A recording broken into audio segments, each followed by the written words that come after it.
देवताओं के गुरु बृहस्पति की वक्री चाल। 29 जुलाई से मीन में गुरु हो जाएंगे वक्री। ज्ञान, सेहत, विवाह, संतान और धन के कारक गुरु आने वाले 120 दिनों में किनका करेंगे भाग्योदय? आने वाले 120 दिनों में किन को करेंगे नुकसान? आने वाले 120 दिनों में किन पर होगी धन वर्षा? आने वाले 120 दिनों में किन पर छाएगी कंगाली? देखिए सिर्फ धर्म ज्ञान पर।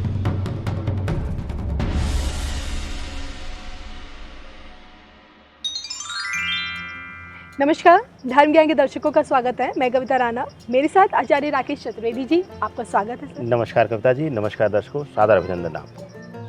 आज हम आप लोगों के लिए लेकर आए हैं वक्री गुरु के आने वाले 120 दिन। जी हाँ, 29 जुलाई से देवगुरु बृहस्पति, जो कि आपके विवाह के, आपके ज्ञान के, आपके धन धान्य के, आपके संतान पक्ष के और आपके मतलब 5 चीज़ों के ये कारक माने जाते हैं। और ऐसे में जब ये वक्री हो रहे हैं अपनी ही राशि यानी कि मीन में वक्री हो रहे हो, और देखिए तकरीबन 24 नवंबर तक रहेंगी। और ऐसे में वक्री गुरु के ये आने वाले 120 दिन वृषभ राशि वाले, वृषभ लगन वाले जातकों के लिए कैसे रहेंगे, यही आज हम जानेंगे आचार्य जी से।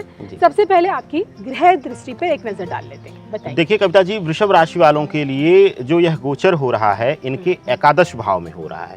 इनके लिए एकादश भाव, देखिए एकादश भाव बहुत कुछ दर्शाता है। एकादश भाव को सिर्फ एक चीज का कारक नहीं माना जा सकता। वह एकादश भाव एक ऐसा घर है कि जो हर घर को प्रभावित करता है। मतलब आपके संबंध भाव को प्रभावित है, क्योंकि गुरु खुद उसका स्वामित्व करता है वैवाहिक संबंध का। तो वह हर विषय पर वृषभ राशि वालों के बहुत बड़ा इम्पैक्ट देने वाला है। तो वह पॉजिटिव होगा, नेगेटिव वो आगे चर्चा किया जाएगा। लेकिन इसके साथ ही एकादश भाव में गुरु का वक्री होना और साथ ही द्वादश भाव में मंगल राहु होना, यह थोड़ा सा पीड़ादायक दर्शाता है। और इसके साथ आने वाले समय में मंगल का उनके घर में आना और परस्पर जो गोचर है मंगल का और साथ ही साथ शुक्र का, वह उनके स्वामी ग्रह का अब आगे की अन्य राशियों में चंचलता और स्थिरता की राशियों में, चंद्र और सूर्य की राशियों में जाएगा। तो इस बीच इस जो लगभग 120 दिन का 119 दिन का जो समय है, इस बीच जो इनके लिए वृषभ राशि और वृषभ लग्न वालों के लिए है, यह गोचर बहुत महत्वपूर्ण होने वाला है। और हर पहलू पर, हर ग्रही दृष्टिकोण से यह बहुत जरूरी हो जाता है कि इनके लिए जानना कुछ चीज़ों पे सकारात्मक और कुछ चीज़ों पे महा नकारात्मक प्रभाव यह डालेगा। चलिए, ये आपने बता दिया कि कुछ चीज़ों पे इन्हें सकारात्मक और कुछ चीज़ों पे नकारात्मक प्रभाव गुरु, देवगुरु बृहस्पति देने वाले हैं, जो कि सभी देवताओं के गुरु माने जाते हैं। और ऐसे में आइए सबसे पहले बात कर लेते हैं, जो कि गुरु ज्ञान के सबसे बड़े कारक हैं। और ज्ञान बगैर, कहते हैं ना, गुरु बगैर ज्ञान नहीं। और देखिए, जब भी हम कोई अहम फैसले लेते हैं, चाहे वो हमारे निजी फैसले हों या फिर आपके कार्यक्षेत्र से जुड़े फैसले हों, बुद्धि से तो हर इंसान फैसले लेता है। तो ऐसे में आइए जानते हैं कि ज्ञान के मामले में किस तरह रहेगा आने वाली 120 दिन आपके लिए। देखिए कविता जी, आने वाला जो 120 दिन है दर्शकों, वह आपके लिए बहुत महत्वपूर्ण है। विशेष करके अगर आप डालते हैं कि निर्णय लेने, ज्ञान का आपने यहाँ चर्चा किया, तो हम यहाँ पर शुरुआत भी इसी विषय से करते हैं कि निर्णय लेने या निर्णय की क्षमता और साथ ही साथ सही दिशा को लेकर, अपने जीवन को लेकर कैसे आप बढ़ेंगे। तो एकादश भाव में बैठा हुआ है, वक्री होकर बैठा हुआ है, गुरु स्वग्रही है। तो वृषभ राशि है आपकी, वैसे भी लग्जीरियस चीज़ों के प्रति आपका अट्रैक्शन रहता है और कलात्मक क्षेत्र में आप माहिर हैं। तो आपके लिए यह 120 दिन कुछ न कुछ बड़े चेंजेस और कठोर निर्णय लेने का समय रहेगा। मतलब आप शॉक करेंगे लोगों को अपने निर्णय से। आप अपने जो फैसले हैं उनसे लोगों को अचंभा दिलाएंगे कि इस समय यह व्यक्ति कैसे यह निर्णय ले सकता है। आप सबको लगेगा कि यह परेशान है, यह इस समय परिवर्तन नहीं कर सकता है, तो उसी समय आप परिवर्तन करेंगे, उसी समय परिवर्तन का नियम लेंगे। वक्री अवस्था में होकर एकादश भाव में आकर कुछ ऐसे फैसले गुरु आपको करवा देंगे कि जिससे आप अपने आसपास लोगों को अचंभित कर देंगे। इसके साथ ही कविता जी, जो अन्य ग्रहों का जो संबंध आ रहा है, नवम भाव में शनि आ रहे हैं। वृषभ राशि, वृषभ लग्न वालों के लिए यह कर्म भाव भी देखा जाता है, यह कार्यस्थल का भाव, यह नौकरी का भाव देखा जाता है। तो वहाँ पर शनिदेव भी वक्री अवस्था में बैठे हुए। सबसे बड़ी बात यह है कि और दोनों ही कह लें कि धर्म ध्वजा और गुरु की भूमिका में निभाते हैं। तो गुरु का वक्री होना इनके लिए, वृषभ राशि वालों के लिए, विशेष करके फैसलों के मामले में, निर्णय लेने के मामले में या ज्ञान के मामले में थोड़ा सा तीक्ष्ण होगा। लेकिन अगर आप विद्यार्थी जीवन में हैं, अगर आप कॉम्पिटिटिव एग्जाम्स की तैयारी कर रहे हैं, तो वहाँ पर आपके ज्ञान को, आपके मस्तिष्क को और ओवर कॉन्फिडेंस देकर, अति का विश्वास देकर आपको भटकाव दे सकते हैं। आपको लगेगा कि इस बीच एग्जाम है, तो आपको लगेगा कि हम एकदम से तैयारी कर चुके हैं, फुल कर चुके हैं, हमें तो अब पुस्तक खोलने की जरूरत ही नहीं। ओवर कॉन्फिडेंस दे देगा, क्योंकि वक्री अवस्था में है, तो आपको अभिमान देंगे। गुरु जो है, हालांकि गुरु के बारे में कहा जाता है ना इनका किसी से शत्रुगत संबंध है, ना ये किसी के शत्रु हैं, लेकिन हमने बार बार कहा है कि आप शत्रु नहीं हैं किसी के, लेकिन यह कैसे गारंटी दे सकते हैं कि अन्य ग्रह आपके शत्रु नहीं है। तो आप शांत हैं यह जरूरी नहीं है। और अब आप वक्री अवस्था में आ गए हैं, और शुक्र जो है वैसे भी दैत्य को गुरु माने जाते हैं, और एकदम से विपरीत है दोनों का। कहाँ गुरु जो है ज्ञान और स्थिरता का कारक है, शुक्र जो है चंचलता और भौतिक जीवन का कारक है। तो स्वामित्व आपकी राशि का, आपके लग्न का जो ग्रह कर रहा है, वह एकदम विपरीत सोच का है। तो अगर आप किसी कॉम्पिटिटिव एग्जाम्स की तैयारी कर रहे हैं, कहीं आप किसी गवर्नमेंट नौकरी की तैयारी कर रहे हैं, तो वहाँ पर आपको भ्रम दे सकता है, वहाँ निर्णयों में कमी करा सकता है कविता जी। चलिए, ये तो आपने बता दिया ज्ञान के मामले में जहाँ कहीं ना कहीं देवगुरु बृहस्पति इनके फैसलों को प्रभावित कर सकते हैं। मैं बारी आ जाती है इनके स्वास्थ्य को लेकर, सेहत को लेकर। तो सेहत इन आने वाले 120 दिनों तक इनकी कैसी रहेगी? देखिए, सेहत के मामले में कविता जी अगर बात करते हैं, तो द्वादश भाव में, यानी कि मोक्ष के घर में मंगल राहु है, और छठे घर में जो कि गुप्त शत्रु होता क्या है?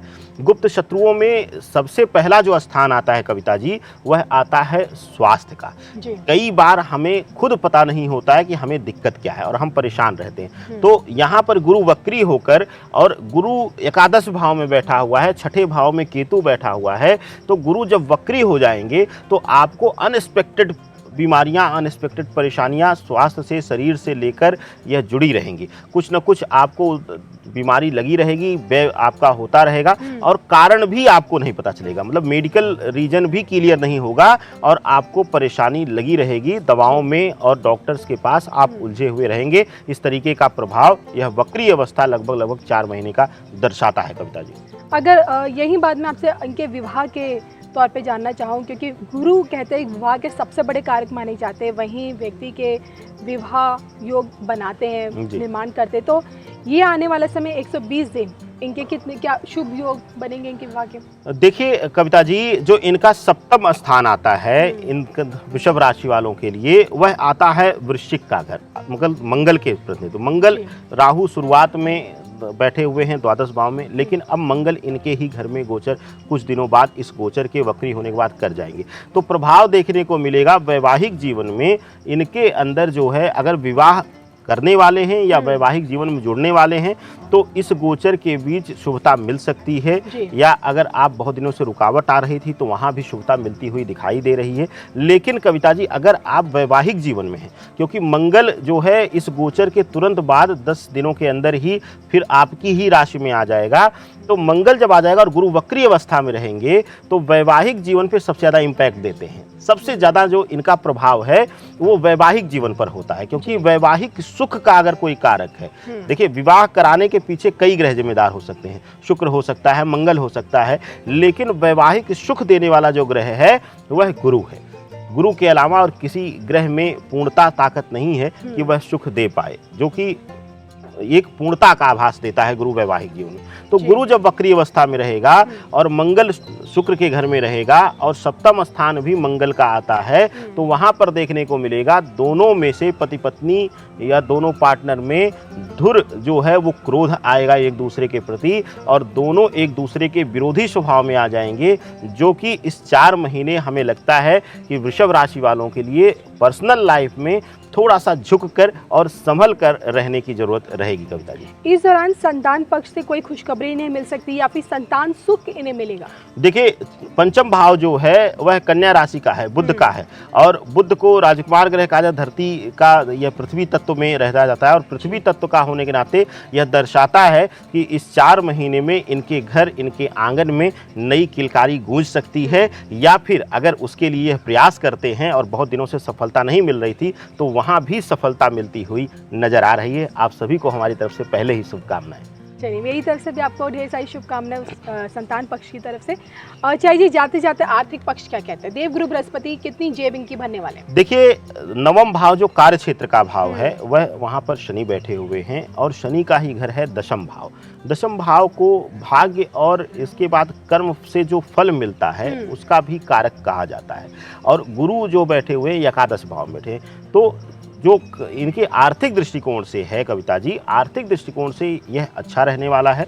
और दूसरा कि जो गोचर आगे हो रहे हैं अन्य ग्रहों के, वह दर्शाता है कि इनके लिए इस समय सोर्स ऑफ इनकम के जरिए खुलेंगे और एक रास्ते नहीं अनेकों रास्ते से यह कमाने का, धनार्जन करने का प्रयास करेंगे। तो इस 4 महीने में यह धन की बचत भी कर पाएंगे। ऐसे में क्या कुछ उपाय इन्हें करने चाहिए? देखिए, शुक्र की प्रधान राशि है और वृषभ के साथ एक बहुत बड़ी चीज कही जाती है कि यह शारीरिक आकर्षण का कारक होता है। इसमें शुक्र जब बैठता है तो वह शारीरिक आकर्षण और शारीरिक रूप से सुंदरता देता है। तो यहाँ मंगल आ जाता है और गुरु जो है वह वैवाहिक जीवन का कारक ग्रह है। तो 2 चीज़ों में इनको सावधान रहना, उसी के लिए मैं उपाय भी दे रहा हूँ।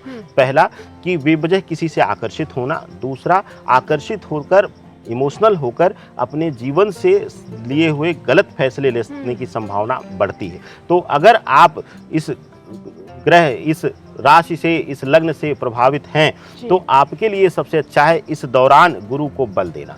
गुरु को बल कैसे देना है आपको? प्रयास करिए कि अगर गुरुवार का व्रत रह सकते हैं तो रह लीजिए, नहीं तो मेट्रो लाइफ में वर्किंग शेड्यूल में सभी के लिए व्रत इत्यादि रहना डिफिकल्ट है कविता जी। तो वहाँ पर उचित होगा कि आप आराम से आटा लें और थोड़ा सा उसमें हल्दी मिलाएं, बहुत हल्का सा हल्दी डाल दें या खड़ी हल्दी का भी प्रयोग कर सकते हैं, और साथ ही साथ चने की दाल। यह 3 चीज़ों को आप दान कर दें ज़रूरतमंद को। ज़रूरतमंद मैं इसलिए कहता हूं कि जो कई बार ऐसा होता है कि आपके आसपास कुछ ऐसे लोग भी मिल जाएंगे कि जो कुछ समय पहले बहुत मजबूत रहे हों और आज उनको कुछ न कुछ की ज़रूरत हो, तो आप पहचानिए और उनसे उस मुद्रा में दान करिए। अगर दान नहीं कर पाते तो यही मात्रा जो है वह हल्का सा ले लें, बहुत ज़्यादा ना लें, और बहते हुए जल में इसको प्रवाहित कर दें। यह आपके जीवन में अत्यंत शुभकारी होगा कविता जी और अत्यंत लाभकारी होगा। चलिए, तो ये थे वैसे आचार्य राकेश चतुर्वेदी जी, जिनसे मैंने जाना वृषभ राशि, वृषभ लगन वालों के लिए आने वाले 120 दिन वक्री गुरु के कैसे रहेंगे। इसी के साथ हम दोनों को दीजिए इजाजत। नमस्कार।